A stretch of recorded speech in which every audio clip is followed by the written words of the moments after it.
Welcome back to another episode of Unsecurity. I'm super excited to introduce our guest, Cindra Kamphoff, today. I was introduced to her through she was the speaker at a IT women's conference here in the Twin Cities that I went to sometime last year. And after that, I was so intrigued by her work and her presentation that I went and completed her certification or her coaching certification class, which was just a great experience. For everyone that doesn't know who she is, she's a keynote speaker, professional certified coach for leaders, professional athletes, championship teams around the nation. Really works with anybody that needs it. I think it's probably pretty accurate. And she's the founder and owner of the Mentally Strong Institute. Her clients range from Verizon Wireless, Target, Mayo Clinic, Health System, and the Minnesota Vikings, and on. So super happy to have you here today, Cindra. Thank you for joining us. Thank you so much, Megan and Brad. I can't wait for our conversation, and I appreciate the opportunity to deliver a positive message that's really packed full of strategies and tools. Yeah, we'll have a bit of a different conversation today, and I think people get a lot of value from it. Yeah, I think so. So since I'm leading today, I know. I love it. I'll get to pick on you first. What have you been up to? What are your hobbies you've been working on the last couple weeks? Yeah. Well, thanks for the question. I just finished a book on confidence. So I had 5 publisher meetings last week, and today I'm signing with a publisher. So that's what has been on my mind. I've been speaking quite a bit. Yesterday I was in Bismarck speaking to Bobcat leaders, which was fun. And, just been doing a lot of that, but I'm looking forward to spending more time this summer on just less work and more play. And the things I love to do in the summer in Minnesota, because it's such a beautiful place, land of 10,000 lakes, is I love boating and being on the water. One of my favorite things is paddleboarding. Last year we went to Hawaii, and one afternoon I just was paddleboarding in the ocean, and it was the best time in the world, just sitting there by myself, but I love just helps me ground myself. I love to think about what's next and envision success, and try to practice the same tools I would tell my clients to do. How about you? What are you looking forward to, or what have you been up to, both of you? How about you, Brad? Yeah, getting outside doing yard work in the garden. Got to do that this weekend. It's finally nice to get all the stuff cleaned up for as the plants and flowers come up. I'm still working on that Millennium Falcon model, so that is a lot of fun for me and kind of hands on as opposed to staring at a keyboard. So that's a nice change of pace. No doubt. Change. Yeah, I've been doing more outside stuff a little bit so far since we moved in the last year. This is kind of my first spring in the new house, so we're figuring it out. I've kind of tried to. I did some gardening at our old house and kind of changed some things this year. I'm like, okay, I don't want to jump in too deep. So this year, I'm just going to get used to what this new place requires and the kind of maintenance. So my son's in charge of mowing, but he still needed some help, especially because our new place is a little more hilly, and he's a little small still to get up all of the hills.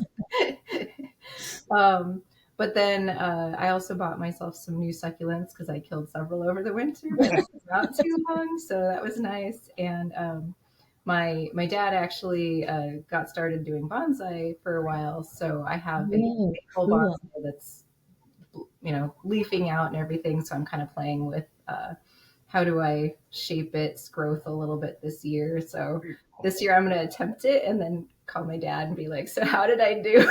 Fix it or tweak it in other ways to make it look, I don't know, more better. I love it. I'll go from there. Well, awesome. Yeah. Really excited to have you here today, Cindra. We'll kind of jump in. One of the reasons we thought it'd be so relevant to have you join us today is because you talk a lot about mental strength and resilience and kind of pursuing, and not even just pursuing through challenge, but really excelling and growing through challenge. And I think in our industry, not only are so many people feeling so stressed, so overwhelmed by the pressures of the job, because it's like depending on the role that you're in, you're either on under a lot of pressure to like deliver on certain things or to defend your entire organization against, their worst nightmare essentially. And you don't always have the support from executives. It's a lot of hard battles and things like that. So we do see a lot of lack of confidence, just loss, kind of getting beat down a little bit over time, as well as the field is so broad, so wide. The knowledge is changing so rapidly that a lot of people tend to say that they have this feeling of imposter syndrome. So I'm looking forward to kind of talking with you about so some of those things and how they can continue to really excel despite the challenges that their career has brought them, because they choose it out of joy and you don't want to lose that. Right. Absolutely. Yeah. Yeah. I mean, there's so many topics you just said: lack of confidence, overwhelm, pressure, hardships. We're going to have a rich conversation because Yeah. that's exactly what my work is around, is really helping people thrive despite things that they can't control, and how your mind is like riding a bike, meaning like you might think that, or it's not like riding a bike. You might think it is, though. Like, hey, I don't forget how to train my mind and deal with all these pressures. But, we have a negativity bias, meaning we're more likely to think about things that are wrong. And negative events get stored more quickly. So Mhm. this is why we really need to make sure our mind is on purpose and helping us, because it's our mind that creates the lack of confidence and the overwhelm and the pressure.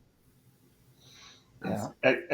One of the things I've always said is, in IT and security, it's kind of a no-win situation. Either people everything's working perfectly and they're like, what are you doing? Or it's broken and they're like, why isn't it fixed yet? Right. It's a really tough field to be in, because yeah, you're either doing your job and nobody you really gives you any appreciation about it, or it's broken and they're down your neck about why it's not working. Yeah. Yeah, and the thing is that we can't, perform our best under a lot of pressure.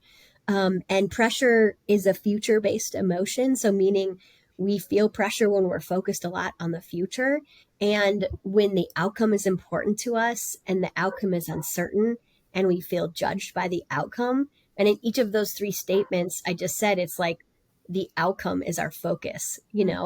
And so we need different tools within us. And what we know is that high performers, the best athletes and the best leaders in the world, right, use natural tools within themselves to be able to deal with pressure. And you can think of, like, even in sports, you see some people like thrive under the pressure versus some people like crumble under the pressure, right? And we want to equip ourselves with resilience and grit tools, mentally strong tools to really help us handle whatever comes our way. Because there's so many things outside of our control, like other people's responses or reactions to us, or other people's deadlines. We might be able to influence it, but ultimately we can't control a lot of the things in your space and the things within the security, because we can't control other people. Right.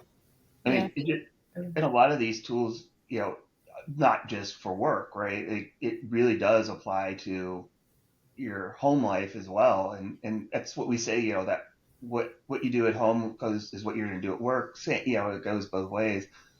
One of the things that I've really been working on, you mentioned the future, but it's like, you know, if you have, what was it, 10-80-10, so 10% of your focus in the past, 10% in the future, 80% in the present. Mm. Yeah. And if you start feeling like the anxiety, that's future, right? Like, I'm feeling stressed, I'm feeling anxious about, you're too much in the future. You need to step back and say, okay, what am I focused on right now? And that really helps keep you, sharp and able to function at a higher level. Yeah, absolutely, Brad. I love that kind of ratio 10-80-10. I have this rule in my book called the 90% rule. And this is just what I've seen in elite athletes. Like, for example, I've spent many years working in the NFL, and I've spent 4 years working with the Minnesota Vikings. So I had this really cool opportunity to really see what the mindset of success is at that level. And the really incredible performers, the ones that have been in the NFL for, let's say, 15 years, I find that they spend about 90% of their time in the present moment. Yeah. It could be 80, it could be 90. That doesn't really matter. But, we want to think about the future in a way that really excites us, and we imagine success. And most people spend a lot of their time in the future, thinking about all the things that could go wrong, or overthinking, or feeling pressure. There's a study I read yesterday that this researcher asked people for 2 weeks to write down all the things that they're stressed about, or the things that they worry about. And what they found is actually only 85% of, um, well, 85% of what they were worried about never even happened. Oh, yeah. And the 15% of the things that that actually did end up happening, the participants felt like they were more equipped to handle it, and they handled it better than they expected. Mm-hmm. And so my point of sharing that research is that most of what we worry about never even happens. And Yeah. that worry is a future based focus. And so getting your mind back to the present moment, what's happening right here, what can I do right now? What's the process, the small things that I can do right now? And our mind only works in lists of 3. And so, like, in my day, I used to write down all the things I had to do. But now I write them on a separate piece of paper, and then I have a sticky note, and I write, what's the next 3 things I have to do?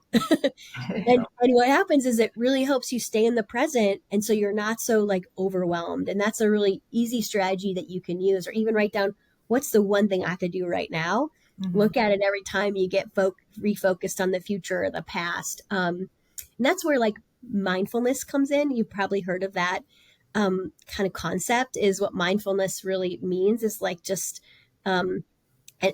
really staying in the present moment as if your life depended on it, right? That's the definition of the mindfulness researcher and author named John Kabat-Zinn. It's like staying in the present moment as if your life depended on it. And in many ways, our life does depend on it, because when we're so stressed and overwhelmed, that leads to a lack of focus, and definitely, mental health issues, but also physical issues if we're so overwhelmed by stress. Yeah.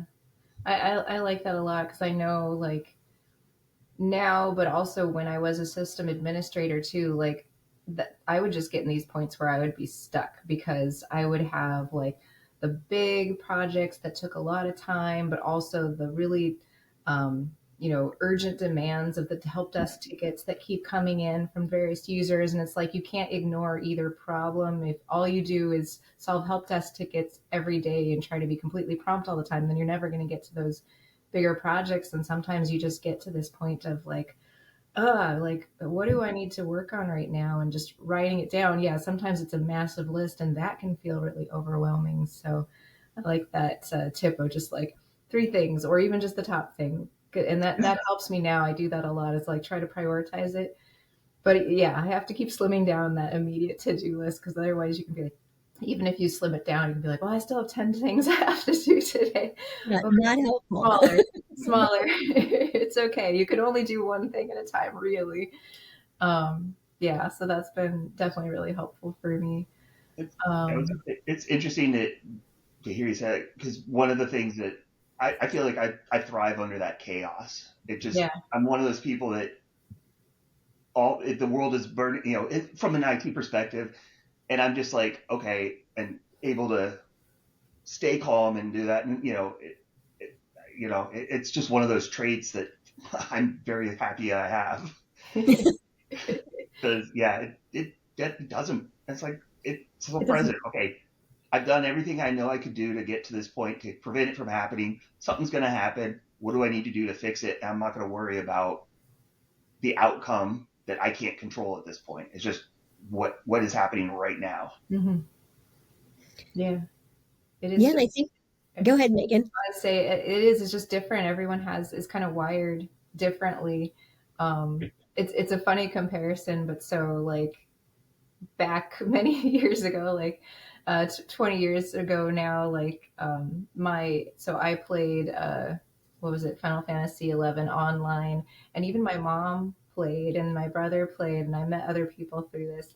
And sometimes I just think and I wonder how much I relate to my mom because she would get into those stressful battle situations. She always played as a white mage, which is like the healer, keep everyone in the party alive while they just go at whatever big boss you're killing.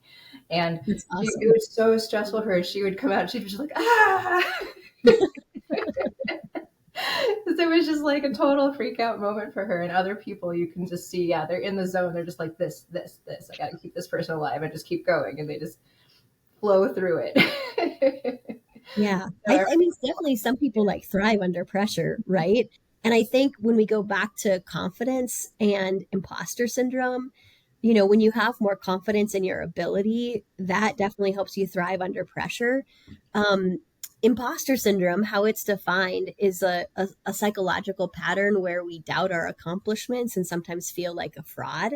mhm. And it's been described quite a bit in recent kind of research, and because people feel like an imposter. What's fascinating about this idea of imposter syndrome is it was first named in the psychological literature like in the 1970s as an imposter phenomenon. Hmm. And I think phenomenon is actually a better descriptor because phenomenon basically means like things can come and go. When you label it as a syndrome, it makes you think like something's wrong with you, you Yeah. know? And honestly, the clients that I coach, if they feel like an imposter, it usually means that they're really pushing themselves. They're trying new things. They're applying for a new job, or they're in a new job, or they're really risking something that, they're really trying to go for it. And then if that's the case, then I say, well, it's good that you're feeling like an imposter because it really means you're trying to push yourself. But that doubt can be so loud. Mhm. The doubt, especially when you're new in the field, or again, you're trying to really push yourself. Everyone experiences that self doubt. I think, and Megan, this going through our coach certification, but I describe it as like we have an inner coach on our shoulder and an inner critic. And it makes me think of like the Star Wars movies. Maybe you've seen the Star Wars movies where you have like this Darth Vader on your shoulder, telling yourself you can't do it and you're not worth it or you don't know what you're doing. That voice tends to be irrational and persistent and really binary, like either or. But Mhm. our inner coach is um, calm and wise and all knowing and speaks to ourselves like our best friend would. And when I'm speaking, I usually ask people, raise your hand if you would describe yourself as an overthinker. And to be honest, 90% of the room always raises their hands. And I kind of find that overachievers tend to be overthinkers. They listen to that inner critic, they ruminate, and they don't always choose their inner coach. And that's one of the biggest things to grow confidence is the voice inside your head, and particularly what you believe about yourself is what you end up becoming. And so really talking to yourself powerfully is an absolute key to decrease that imposter syndrome and continue like to practice confidence, because confidence can be something that's really fragile. And even if you've been in the field for a long time, maybe there's a big moment that decreased your confidence, or tough feedback, or you know um, something that uh, really shook your confidence. And I think that's really normal and natural as humans. Yeah, I Yeah. know. I definitely have gone through that. I think you could ask Megan. I don't lack for confidence, not in a bad way. It's not like egotistical. I just am very sure of what I can do. But yeah, there's things happening. You're just like, what am I? What's happening? Like, and you just Yeah, lose that feeling of self worth of like, what did I do wrong? What could I have changed? Like, but if you took it from a healthy perspective, you can use that to grow. Mhm. But absolutely. there's definitely times where I still am like, why are people saying this about me? Yeah. And it's good things, but it's like, Yeah. have I really earned? We've been doing interviews, and how many other people were like, yeah, Brad, you did great with it. And I'm like, this is so weird. Am I really like? Why are they talking about me like that? Yeah. It's hard for people and for us to accept compliments, right? It is. And people tend to see our potential more than we see it ourselves. And we don't take a step back. This is human nature. This is our negativity bias. We don't take a step back and say, look at all of the things I've done. What's the gain here? We tend to kind of just focus on what we haven't done, and particularly as high achievers, what still is left instead of the progress we've made. And so Mhm. that's one, there's lots of different research backed ways to grow confidence. And we just did this really cool, we're calling it the 2025 National Research on Confidence. We're launching it in the next couple of months. So if you follow me, you'll learn more about it. We found these fascinating things about confidence. Unfortunately, women ranked lower on confidence than men in all of the markers on confidence. And Gen Z, so that's ages between 18 and 29, also ranked lower on all markers of confidence. Mm. And listen to this, 1 out of 2 Gen Zs have significant or frequent thoughts that they are not enough. Wow. Wow.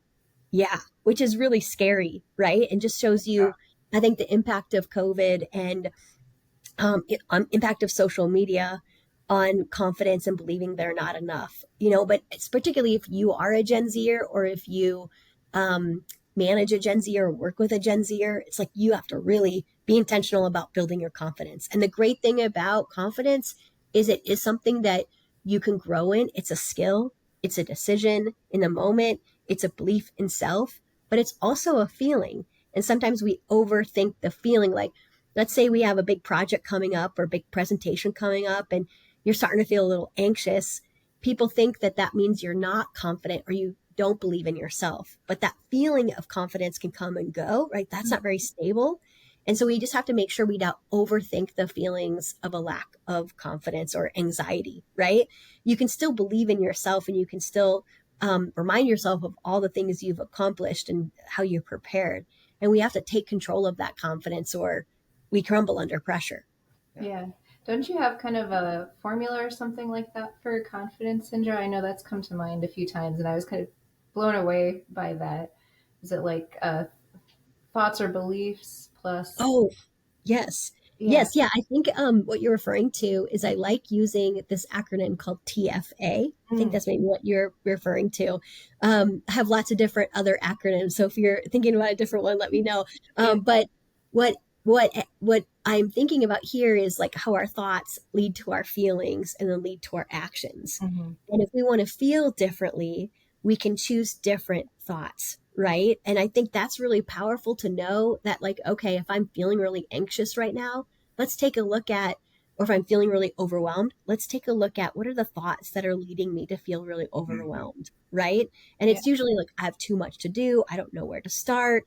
And it's like, okay, maybe the thought is, I'll take it one step at a time, or I know what I'm doing, or I'm the best person for this job, or I'm exactly where I need to be. And just choosing a different thought can lead to a different feeling. And then that feeling leads to a different action. And so, very simple TFA, but really powerful when you're trying to, most of us, most people don't really take a step back and think, how am I feeling? What's going on with me right now? And self awareness is one of the best traits you can grow in yourself. That's why I love being a coach, because that's also what people say is like the number one thing that they learn from coaching is they learn more about themselves and learn more about their triggers and just different tools to be at their best more often. Yeah. That's funny. I've absolutely been working on that one. But tricks for getting yourself out of that. For myself, meditation, which is weird for me because I never thought I would be doing that. But I use Headspace to when I got started, and people don't realize Awesome. 60 seconds. You don't have to do 30 Yeah. minutes or whatever. Like you can build up to it. But the one thing that surprised me that works better than anything to get myself like recentered is we have a big chest freezer and I go stick my head in and take 4 or 5 deep cold breaths So and awesome. reset, and it works. It's Yeah. incredible. Yeah. Yeah. And I love what you just said about reset, Brad, because we need these strategies to like reset and really be at our best, and you have to figure out what are your triggers? And this is lifelong learning. Mhm. We don't, no matter how old you are, if you're 60 or if you're 80, you got to keep still learning about yourself, you know?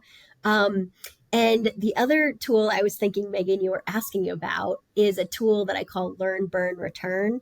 And it's a wonderful tool to help you reset. And I think of confidence as something that we have to protect, meaning I want you to think about like having $1 million in your bank account. I'd love to have $1 million in my bank account. I don't, but I wish I did. But I think of like having $1 million confidence bank account, and you have to keep your confidence high, not arrogance. I'm not talking about that, right? Arrogance is like when you're not open to new ideas and feedback. Confidence is like true belief in yourself. And one of the ways you can keep your confidence high is learning to reset and be resilient. And the Learn, Burn, Return tool can help you do that. Megan, should I tell the story that you heard when you were hearing me speak, and then during going through our training program about Adam Thielen using Learn, Burn, Return? Should I share that? Yeah, I think that'd be great. Okay. So Brad, you haven't heard the story No. yet, but so I obviously live in Minnesota. I work with a lot of different sports teams as well as like leadership teams in businesses, and one of the sports teams I work with is Minnesota State football. And I worked with them for about 14 years. One of the first year I worked with them, Adam Thielen was a senior on that team. And so Adam Thielen grew up in Detroit Lakes, Minnesota, and incredible wide receiver for the Mavericks, but no one expected him to go to the NFL or anything. And he got one shot to try out for the Vikings, and they loved his ability to really move on quickly. In fact, I would describe that Adam taught himself to move on that fast. Mhm. Okay. So, Brad and Megan, do you mind? I'm going to say how fast, and I'd like you to snap with me and say that fast.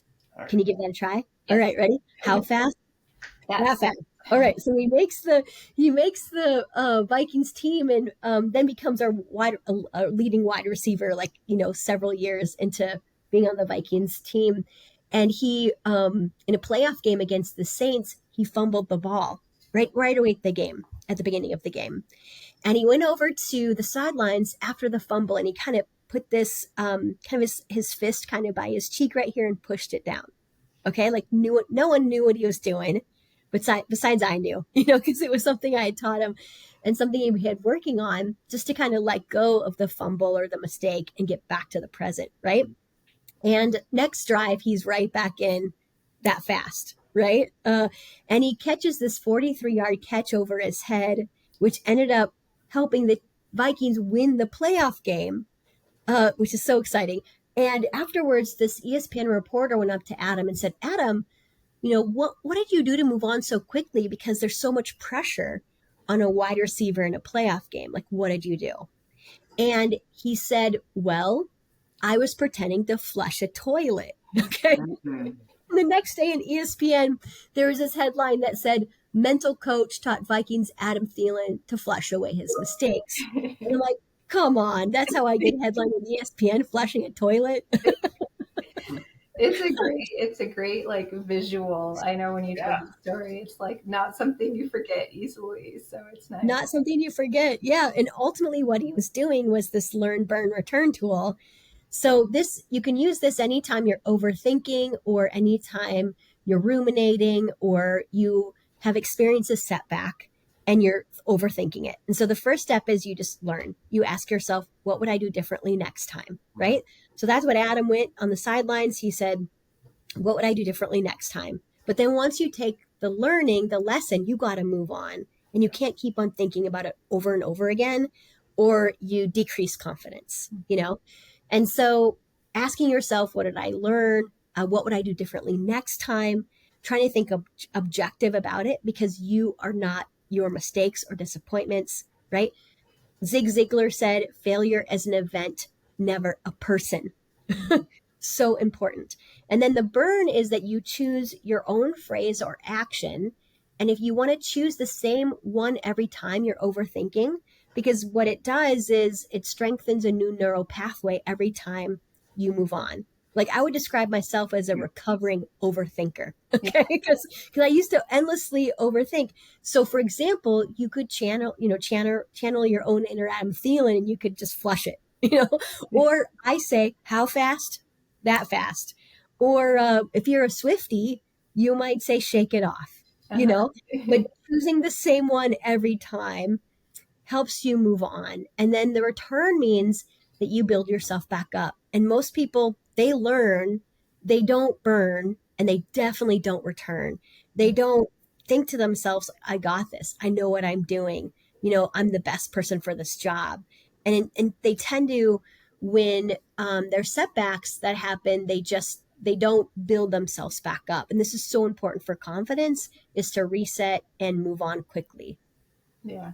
Yeah, the one that I've kind of kept, and it's funny because I kind of think of the shake it off example, but also like just let it go. So it's like some mix of shake it off and let it go. It's like frozen doesn't matter, but I'm just like, whatever, just let it go. If I need emotion, that's what I do. I just I do it. love it. I literally shake it off, and it's like, okay, let it go. But I know it's something I've struggled with a lot. Like, yeah, both work stuff, personal stuff. It's like it like can cripple you. It can just keep you up all night worrying about it, or you can feel stuck and not able to take that next step to you can let it paralyze you from moving on to that next thing, taking on that next challenge.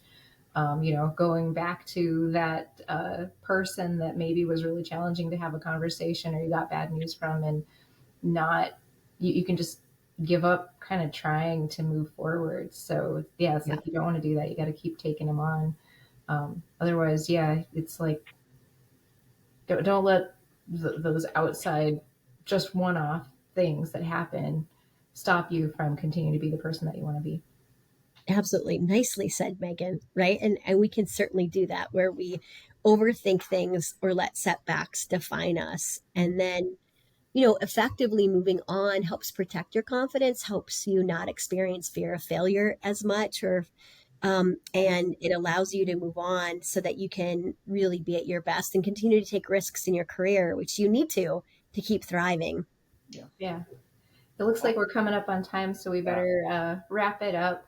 We could um, have definitely gone for another I know. 30 minutes, hour. Yeah, This is a great conversation. it's been a real pleasure, and thank you so much for joining us, Cindra. um, So as we wrap up with gratitude, is there anyone or anybody or yeah, anything that you want to thank or put gratitude out for? Yeah, I would like to put gratitude out to two people. I would like to put gratitude out to Megan for actually having me on and inviting me, and Brad here for having me, and also for coming through our coach certification. I think it's really cool that you heard me speak and then you were like, "Wow, I want to learn more about this." And certainly, people can reach out if they'd like to learn more about our mentally strong coach certification. I'd also like to give some gratitude to my sister Crystal. She's one of our coaches. Megan knows her, and she's really helped us level up this last year. And it's kind of fun to work with your sister, So Cool. I'd like to give gratitude to those people, and I believe in like gratitude and manifesting and like really putting some powerful emotions out there. So thank you for that question. How about you, Brad? Yeah, I'll go with my kids. We joke it's hard to remember when you do these many episodes. Like, how many times have I done?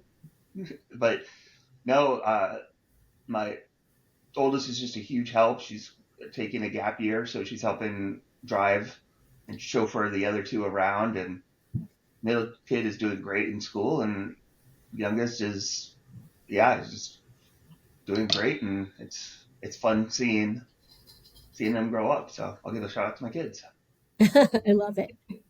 I'm gonna put a shout out to my meditation group. Actually, I've done a lot of personal work in the last year to make sure that I am taking better care of myself and becoming more resilient and just being more in control and having better mental strength. And my meditation group has really helped me a lot with that. I get on with a group of them every morning of the week and meditate, and it's been. I don't think you always know the immediate value of it, but definitely over time, the longer I do it, I can just see how much more like resilient, how much more easily I let those things that would have clouded my mind or like frozen me in my steps, or just I would have been dwelling on and keeping me up all night, just roll off now. And it's been awesome. So yeah, I'm especially grateful to being able to find them and have them there, because having other people to do that with, and yeah, helps keep it up. So before we say goodbye, Cinder, do you want to tell people if they want to follow you, where they can find you? Yeah, you briefly mentioned your book, all that. Yeah, absolutely. I would love to. Yeah, for anyone who wants to learn more about our coaching at Mentally Strong, we work with some people in IT security. We also work with leaders and executives and athletes, anybody who wants to be at their best more often. So we'd love to chat with you if you'd like to just experience coaching. And we have a website called Free Mental Breakthrough Call that you can go to learn more about it and just experience it. And we'll help you create a breakthrough. No strings attached, right? So why not give that a try? And people can find my book called Beyond Grit, 10 Powerful Practices to Gain the High Performing Edge, at beyondgrit.com is where you can check that out. And, if you want to learn more about me, you can just head to mentallystronginstitute.com.